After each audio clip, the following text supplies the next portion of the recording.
to you, that is a true story. Paid the money and was on my way. Nothing, charges were dropped and everything. They just wanted to, harass me a little bit and get my whatever money I had on me, $172.46. And you gave it to him and you never got it back. No. Nope. I never got it back. I was naive with one of my kids when he got in trouble one time. This is years ago, I went up to, I had to pay his bail to get him out of jail. And, and thank God I had to put security up of one of my cars, actually. And then, it didn't go good on his trial.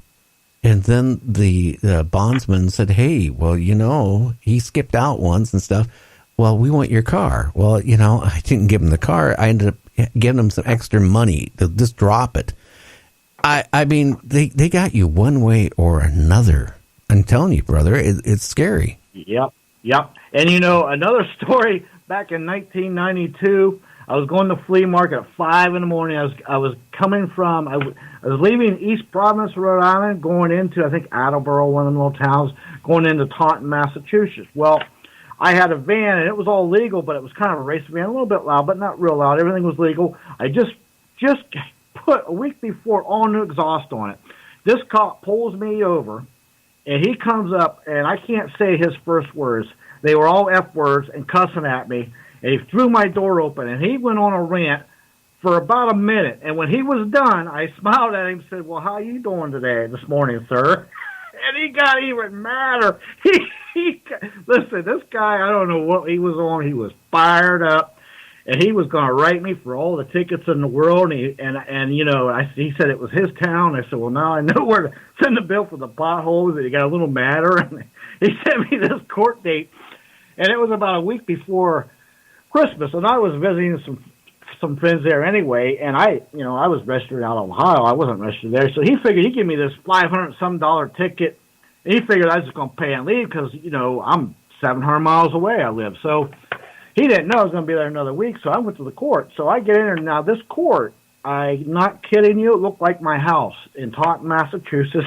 It was a house. You go in.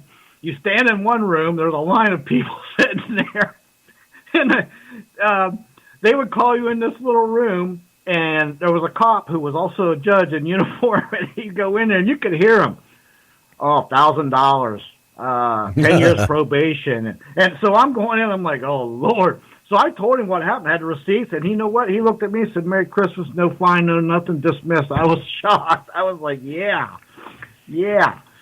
But, I mean, there you go. You want to talk about kangaroo court in little town America? There it was. And you talk about trap. They would just, he's seen out-of-state plates. Figured, well, we'll get him $500. Merry Christmas to our police department. But I got one for the good guys that day. Well, he must have been a justice of the peace or something like that. And then, a little funky area where people bring in. Oh, that's how they make their money in those little towns. I hate to say it. Yeah, but I've seen one other police officer got pulled over another time, my father-in-law, on I-State 95, just south of Providence. It was a state trooper, Rhode Island state trooper. He came up, I swear to God to you, he opened the van door on my father where he was driving. He opened it so hard, it broke the door, the hinges, and it went clear around and swung around and hit the front of the van. And he's yelling, get your F every other word. He's out of his mind, angry. And I'm thinking, oh, my God, my father-in-law is going to kill this guy on the highway. What is going on? I never seen a couple cops out of their mind.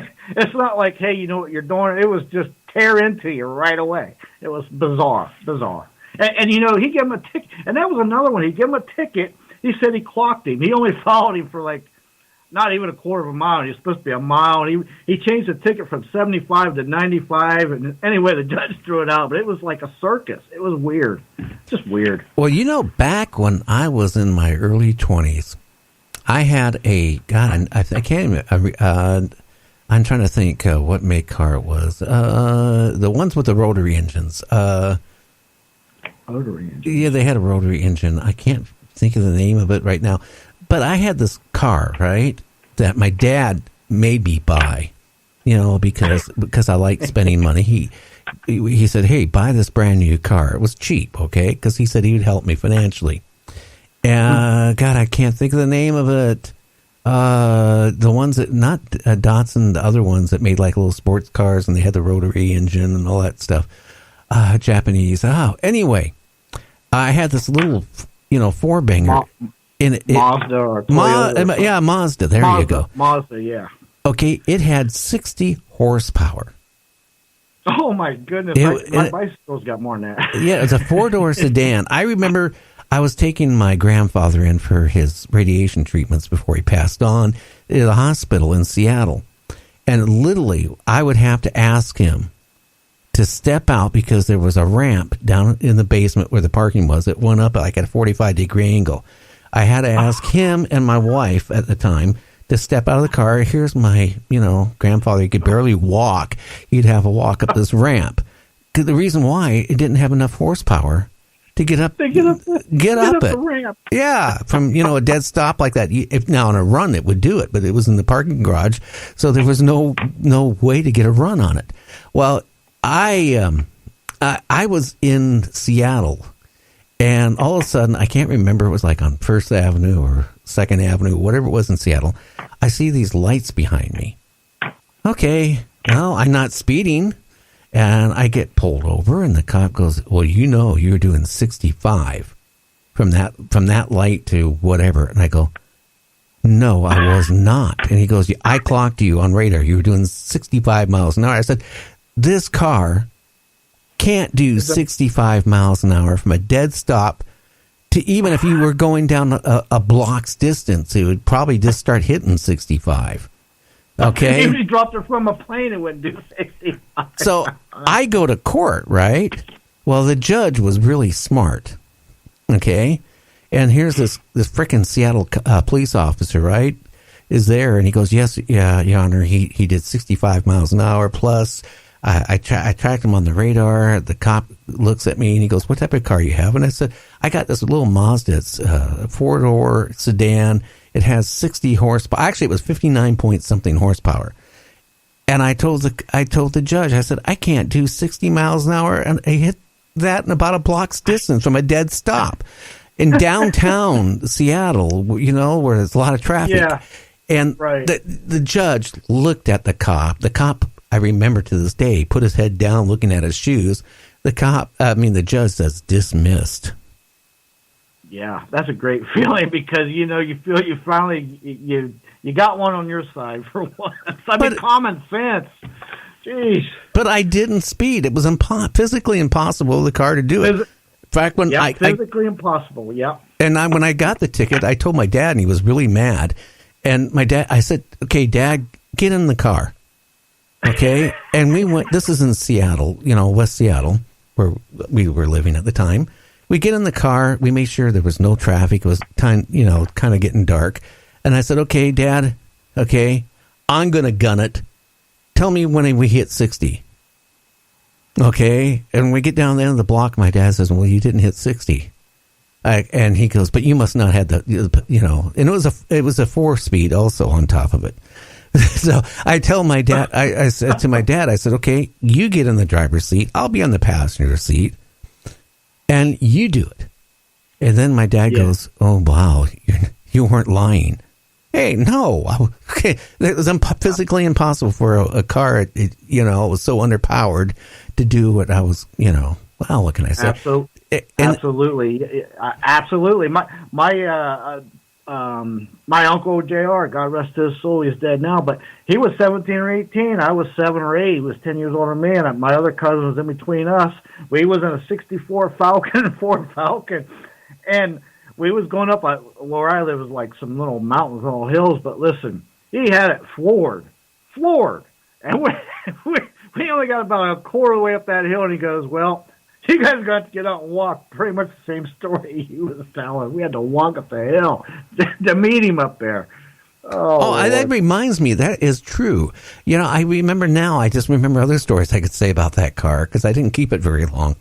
That there was times, we'd stop in Seattle where there were some hills, and if the light turned red and you stopped there, I mean, you were lucky if you got up to 10 miles an hour the rest of the way to the next stoplight, and that's floored out. It just didn't have enough poop to go. I don't even know how they allowed those frickin' things to be sold in this country that under horsepowered.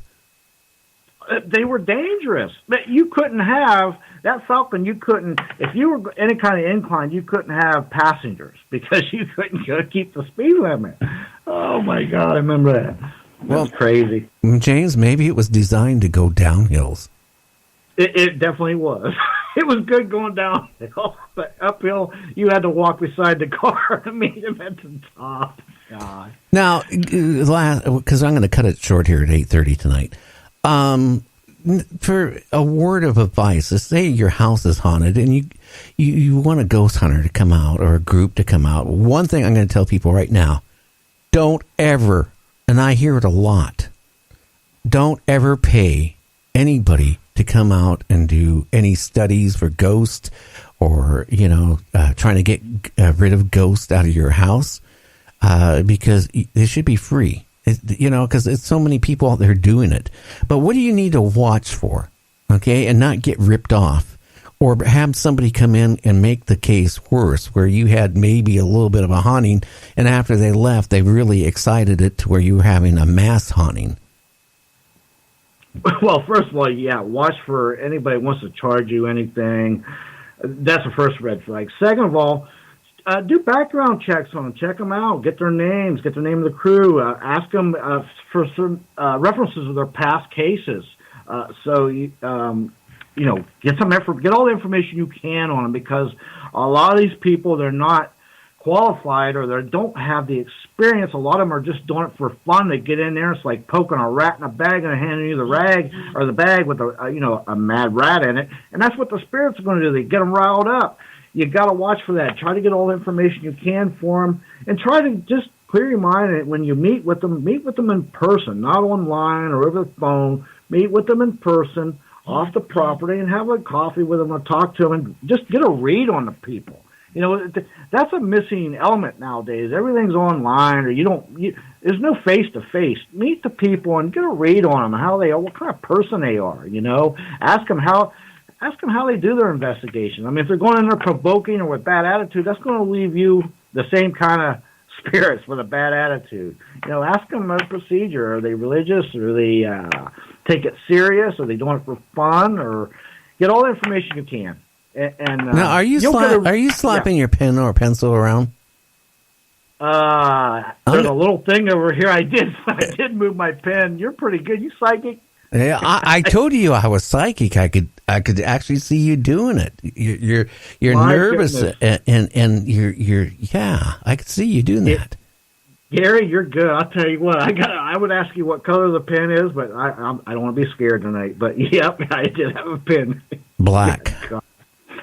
Oh, that's it. You done scared me. What color was it? White? It was orange, actually. Okay. Well, I'm colorblind, so it was black. Yeah. Well, it scares me because I've had people asking me about it, And what scares me about some of these groups, okay, they're more of a social group than actually a real qualified ghost hunting group or to, do what they're doing. I've had some of these groups on my show in the past where they got together like 3 months before that. You ask them, hey, how many houses and warehouses in places have you looked for ghosts and done? What do you have recorded in sounds or video or anything? And they go, well, we've done one house and we charged them like $350 and we were there for a couple hours and we got rid of the spirits. And then what scared me is they kept saying during the whole interview, well, we're trying to get on a cable channel. I think we have something that's unique. Well, what is unique? What you're doing? You've been together for 3 months and you want to get a cable channel on ghost hunting and get picked up by a cable channel, and you only done one place investigation. What do you guys do? Go sit at the local tavern and talk about it every Friday night? Right. Those are hidden agendas you got to look out for. And another bit of information, once you got the name of somebody you think you're going to have come in, try to find 2 or 3 and get all the information you can. Go online. they'll usually have a website or something and look at a history of what they've done and try to get all the information you can on them. But anybody that charges, don't do it. It's not worth it. You shouldn't